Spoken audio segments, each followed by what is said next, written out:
Hello students, class 10th math में board के exam की जो दृष्टि से महत्वपूर्ण क्वेश्चन है, तो 100 क्वेश्चन का एक संकलन बनाया गया है।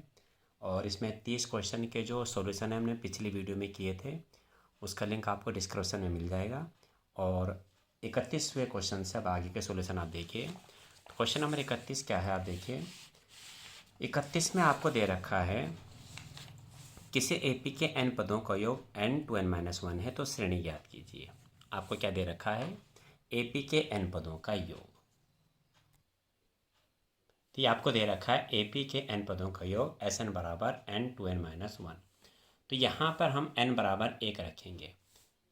n पदों के योग में n बराबर 1 रखेंगे, यानी S1। तो S1 जो होगा आपका वो पहला पद होगा एपी का, या पहले पद का योग भी आप कह सकते हैं। ऐसे n बराबर फिर 2 रखेंगे हम, तो पहले दो पदों का योग मिलेगा। प्रथम जो दो पद हैं उनका योग मिलेगा।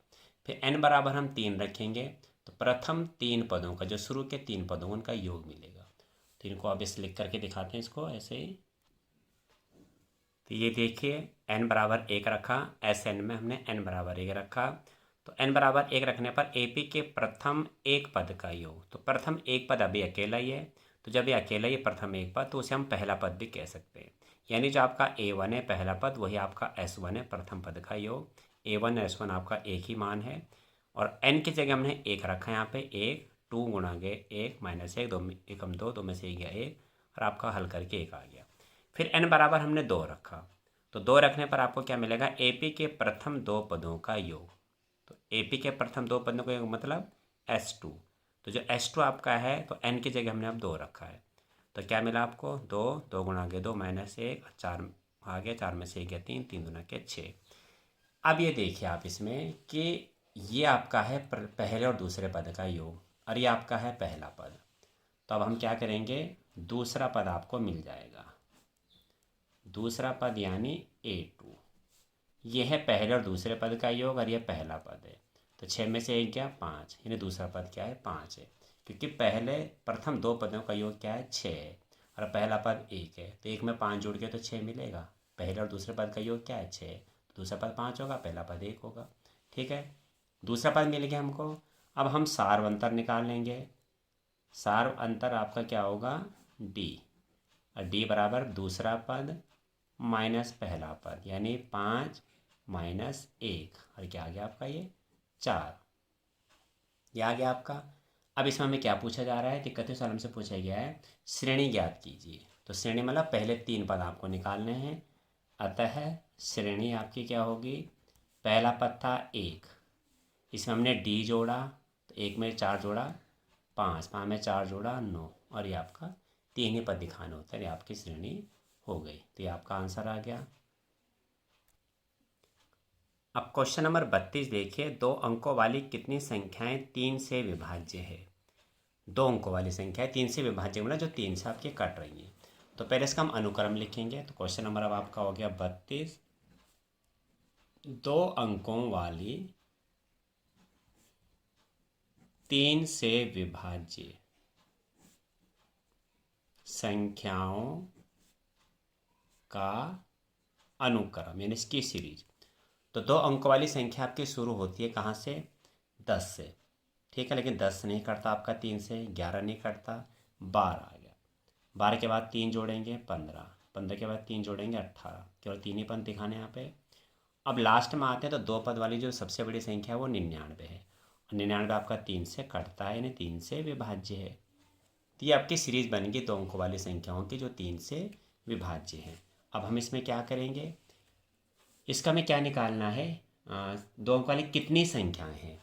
तो हम क्या मानेंगे, माना संख्याएं, हमने माना संख्याएं क्या है, n है।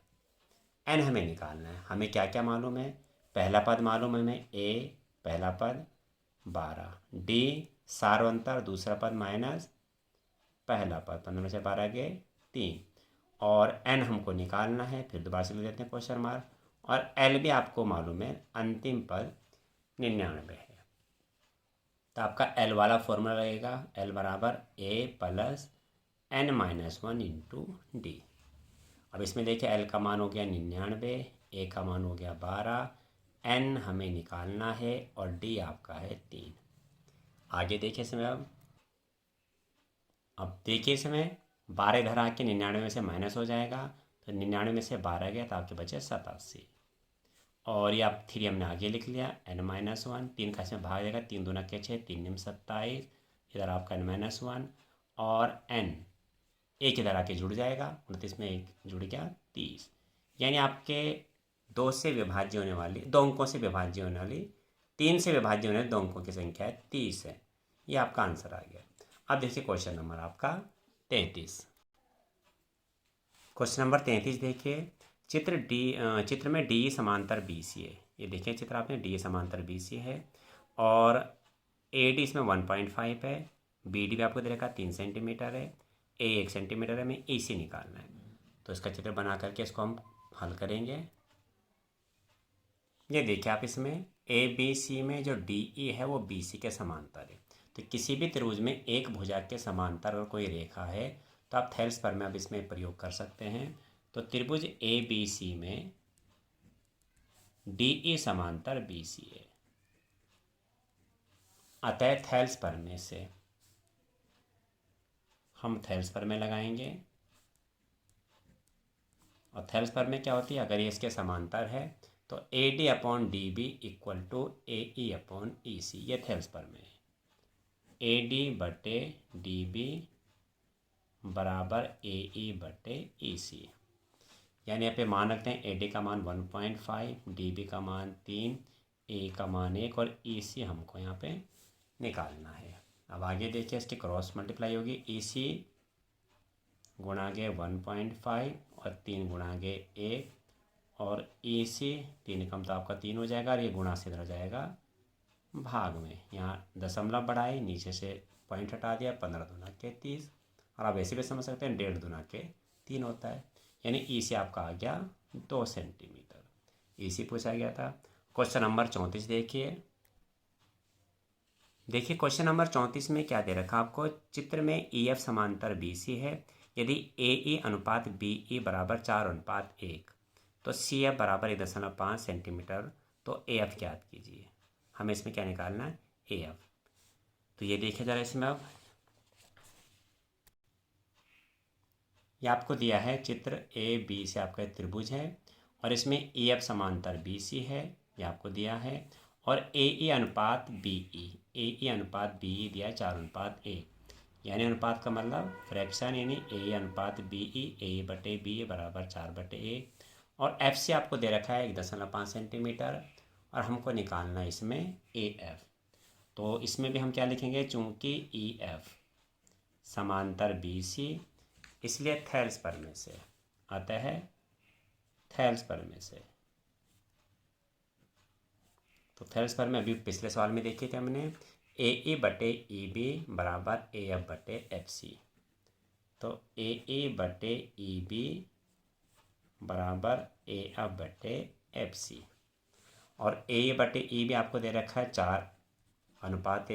ए एफ हमें निकालना है और एफ सी आपका 1.5। इसमें भी तिरछी गुणा करेंगे देखो, तो आपका हो जाएगा ए एफ की गुणा 1 में होगी, ए एफ आ जाएगा। और 15 की 1.5 की 4 में होगी तो 15 चौक 6.0 और ये आपका ए एफ आ गया। देखो अगला क्वेश्चन है इसमें। अगला क्वेश्चन आपका है क्वेश्चन नंबर 35। एक्चुअल में मैंने जो ये 34 किया, मैंने ये एक्चुअल में हमने 35 कर दिया। 34 आप देखिए, जिसे मैंने अभी 34 बोला था वो हमारा 35 था। क्वेश्चन नंबर 34 आपका ये है, चित्र में डी और ए क्रमशः ए बी और ए सी के मध्य बिंदु हैं। ये आपको चित्र दिखाई दे रहा है। और बी सी 6.4 है, हमें डी ई निकालना है। तो देखिए सवाल को, देखिए क्वेश्चन में आपको चित्र दे रखा है, ए बी सी एक त्रिभुज है और बी सी 6.4 सेंटीमीटर है और डी और ई क्या है, इसके मध्य बिंदु है। ए बी का मध्य बिंदु डी है, ए सी का मध्य बिंदु ई है। ठीक है। तो आपने पर में 9th में पढ़ी थी कि किसी त्रिभुज की 2 भुजाओं के मध्य बिंदुओं को मिलाने वाली रेखा तीसरी भुजा के समांतर और उसकी आधी होती है। तो इसे हम लिखेंगे, ये लिख दिया हमने। त्रिभुज में 2 भुजाएं आपकी ए बी और ए सी है और ए बी का मध्य बिंदु डी और ए सी का मध्य बिंदु ई है। तो 2 भुजाओं के मध्य बिंदु को मिलाने वाली रेखा तीसरी भुजा के समांतर और उसकी आधी होती है। तो हमें यहाँ समांतर से कोई ज़्यादा मतलब नहीं, हमें मतलब है आधी से। इसलिए जो डी ई होगी वो बी सी की हाफ होगी। बी सी है 6.4 और 6.4 का हाफ 3.2 सेंटीमीटर। तो आपको इस तरह से इसका आंसर आएगा। अब क्वेश्चन नंबर 35 आपका हो चुका है। क्वेश्चन नंबर देखिए 36। क्वेश्चन नंबर 36 में क्या है, दो समरूप त्रिभुजों के क्षेत्रफल का अनुपात 16:25 है। यदि बी सी बराबर 6.4 है तो क्यू आर ज्ञात कीजिए। दो समरूप त्रिभुज आपको दिए हुए हैं। तो क्वेश्चन नंबर अब आपका 36 है। दो समरूप आप त्रिभुज आपको दे रखे हैं। आप चाहें तो चित्र बनाना चाहें तो ऐसे छोटा सा बना लीजिए पेन से, और नाम देना चाहें तो नाम दे सकते हैं ए बी सी और नाम पी क्यू आर। नाम तो क्या देने पड़ेंगे। और आपको क्षेत्रफलों का अनुपात आपको दे रखा है। तो एरिया मतलब ए आर मतलब क्षेत्रफल ए बी सी अनुपात एरिया पी क्यू आर।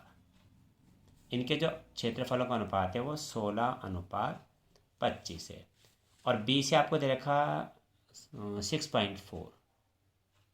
हाँ 6.4 है। बी सी आपका 6.4 है। तो बी सी के संगत क्या हो जाएगा, क्यू आर हो जाएगा। तो जब दो त्रिभुज समरूप होते हैं, आपको दे रखा है त्रिभुज ए बी सी समरूप त्रिभुज पी क्यू आर।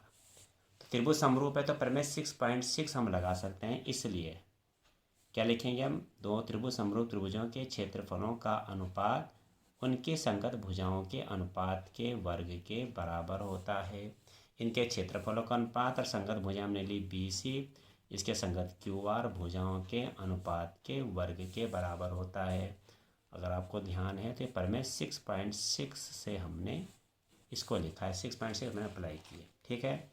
अब देखिए इसका एरिया का अनुपात यानी क्षेत्रफलों का अनुपात आपको दे रखा था 16/25। ये हो गया बी सी तो आपको दे रखा है, सॉरी। तो बी सी का मान मैं रख देता हूँ 6.4 और क्यू आर ये हमको निकालना है, इसका स्क्वायर हो गया, ठीक है।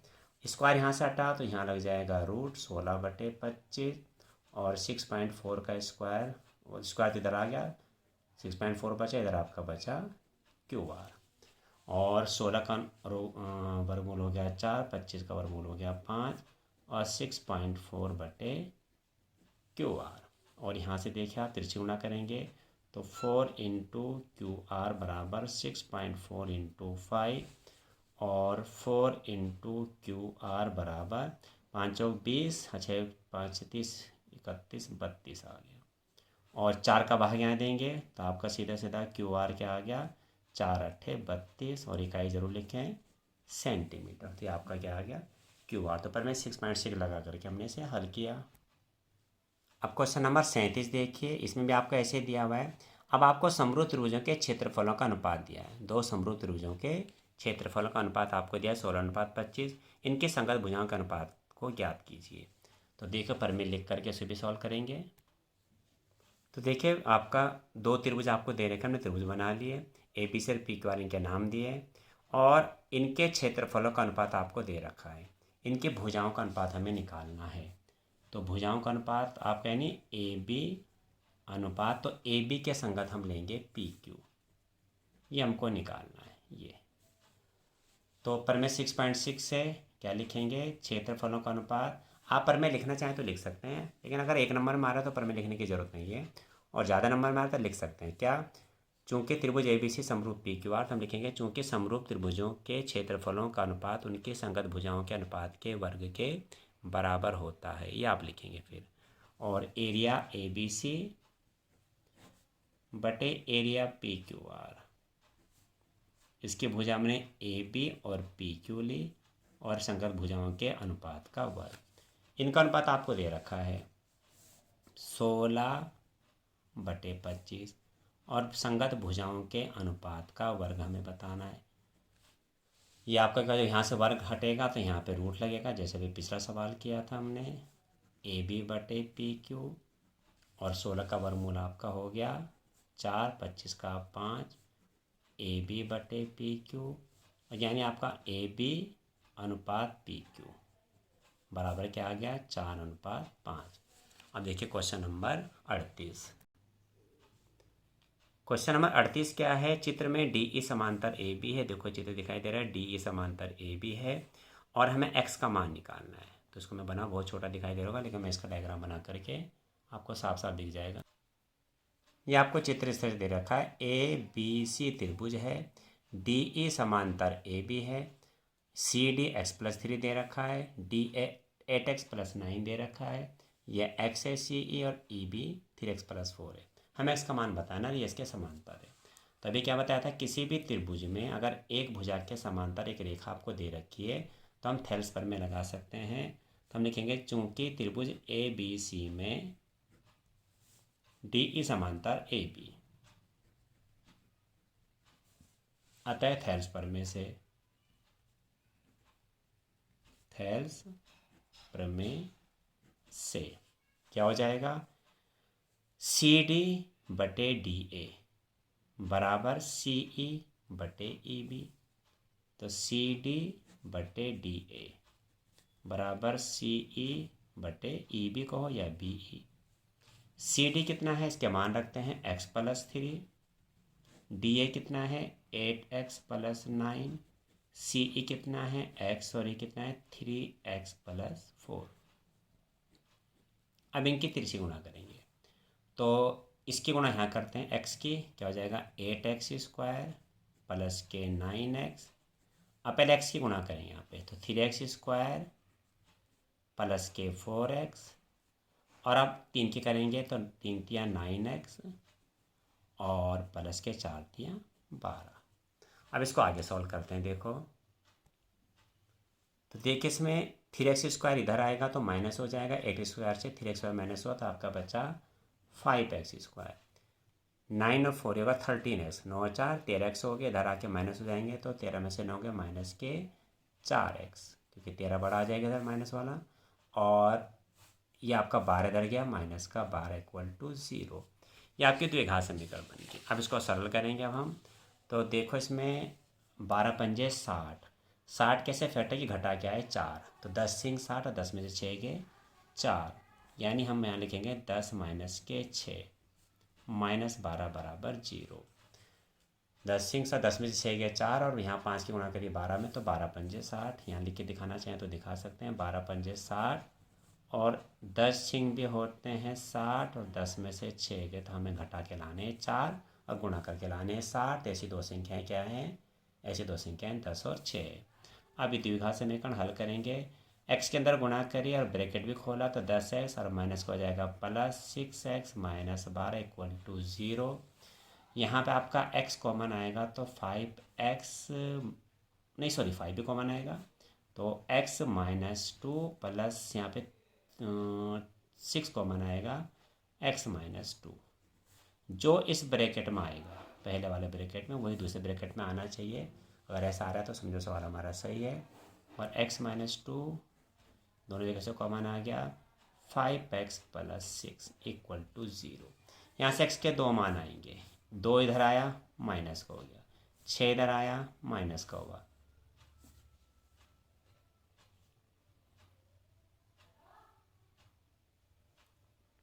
ठीक है। और सॉरी ये 6 2 प्लस का हो गया, 6 इधर माइनस का हो गया, और 5 इसके बटे में आ गया।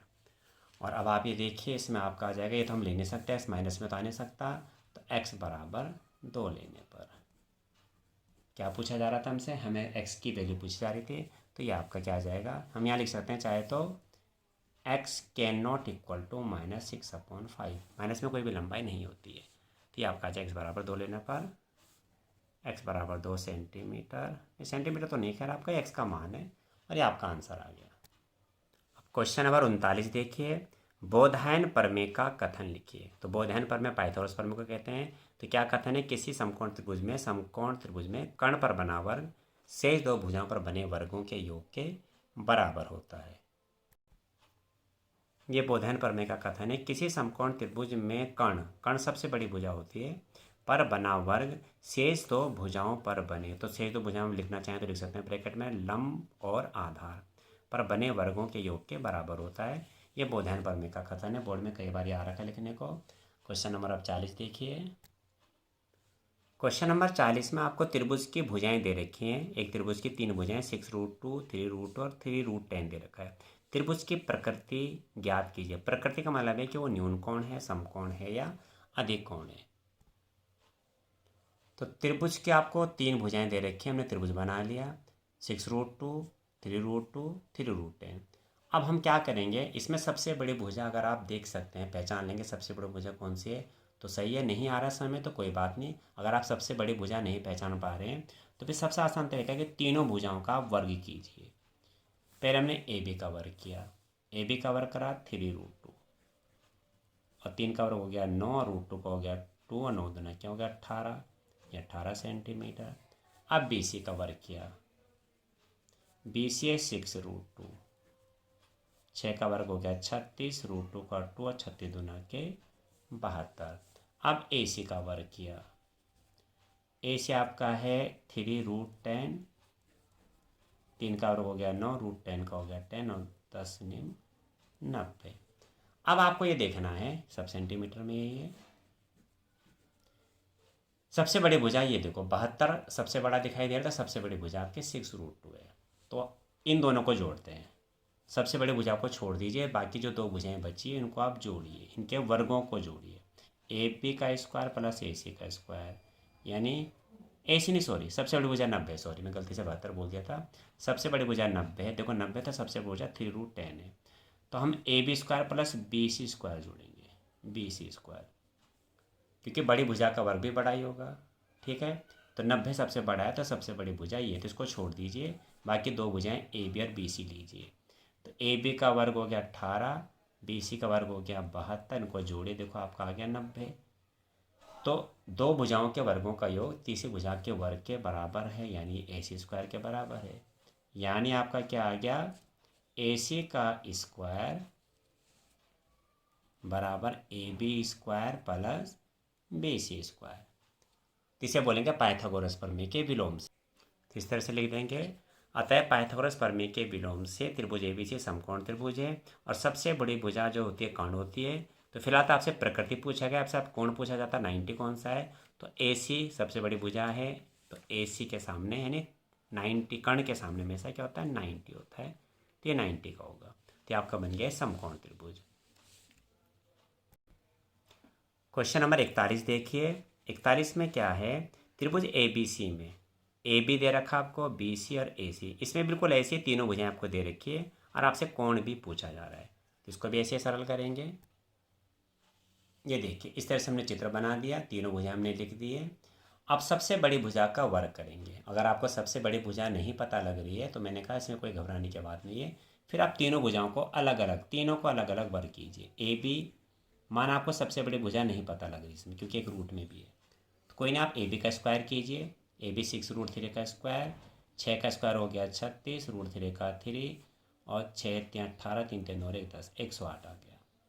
अब बी सी का वर्ग कीजिए, बी सी आपका 6 है, 6 का वर्ग हो गया 36। फिर ए सी का वर्ग कीजिए, ए सी आपका है 12, अब 12 का वर्ग हो गया 144। अब जो सबसे बड़ी भुजा आपको कौन सी दिखाई दे रही है, सबसे बड़ी संख्या 144 दिखाई दे रही है, तो ये सबसे बड़ी भुजा होगी। ठीक है, तो इसको छोड़ दीजिए, बाकी जो दो भुजाएं बची इनको जोड़िए, यानी इनके वर्गों को जोड़िए। A B square plus B C square 108 plus 36, इनको जोड़ा क्या आ गया आपका 8 से 14 3 13 1 14 144 आ गया, बराबर ए सी स्क्वायर। तो हमने देखा कि बड़ी भुजा का स्क्वायर यानी बड़ी भुजा का वर्ग से दो भुजाओं के वर्गों के योग के बराबर है। तो हम क्या लिखेंगे, पाइथागोरस प्रमेय के विलोम से, अभी पिछले सवाल में मैंने ऐसे किया था, त्रिभुज ए बी सी पाइथागोरस प्रमेय के विलोम से। त्रिभुज ए बी सी क्या है, समकोण त्रिभुज है, पाइथागोरस प्रमेय के विलोम से त्रिभुज ए बी सी समकोण त्रिभुज है। सबसे बड़ी भुजा ए सी है, क्योंकि बड़ी भुजा का वर्ग इधर होता है, और ए सी के सामने हमेशा 90 होता है, तो कोण भी क्या होगा 90 डिग्री, कर्ण के सामने का कोण। तो यहाँ पे कोण भी आपसे पूछा गया था। क्वेश्चन हमारा आपका 41 कंप्लीट हुआ।